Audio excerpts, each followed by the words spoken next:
മുൻ ഇന്ത്യൻ നായകൻ എം.എസ്. ധോണിക്ക് ഐ.സി.സി. ഹാൾ ഓഫ് ഫെയിം അംഗത്വം ലഭിച്ചു. Matthew Hayden, Hashim Amla, Graeme Smith എന്നിവർക്കൊപ്പം 2025-ലെ ഹാൾ ഓഫ് ഫെയിം പട്ടികയിലാണ് ധോണി ഇടം പിടിച്ചത്. ധോണിയുടെ തകർപ്പൻ കരിയർ വിലയിരുത്തിക്കൊണ്ടാണ് ഐ.സി.സി. തിങ്കളാഴ്ച ഈ പ്രഖ്യാപനം നടത്തിയത്. 538 അന്താരാഷ്ട്ര മത്സരങ്ങളിൽ നിന്ന് 17,266 റൺസും 829 പുറത്താക്കലുകളും ധോണി സ്വന്തമാക്കിയിട്ടുണ്ട്. അസാധാരണമായ സ്ഥിരതയുടെയും ഫിറ്റ്നസിന്റെയും ദീർഘായുസ്സിന്റെയും പ്രതീകം എന്നാണ് ഐ.സി.സി. ധോണിയെ വിശേഷിപ്പിച്ചത്.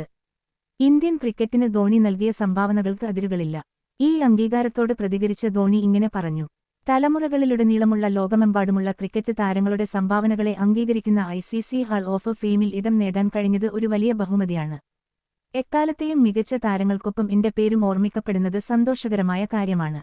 ഇത് ഞാൻ എന്നെന്നും ഓർമ്മിക്കും. 43 വയസ്സുകാരനായ ധോണി അന്താരാഷ്ട്ര ക്രിക്കറ്റിൽ നിന്ന് വിരമിച്ചെങ്കിലും ഇന്ത്യൻ പ്രീമിയർ ലീഗിൽ ഇപ്പോഴും സജീവമാണ്.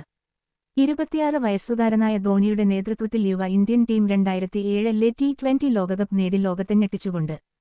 അദ്ദേഹത്തിന്റെ നായകത്വ യാത്ര ആരംഭിച്ചതിനെക്കുറിച്ചും ഐ.സി.സി. ഓർമ്മിച്ചു.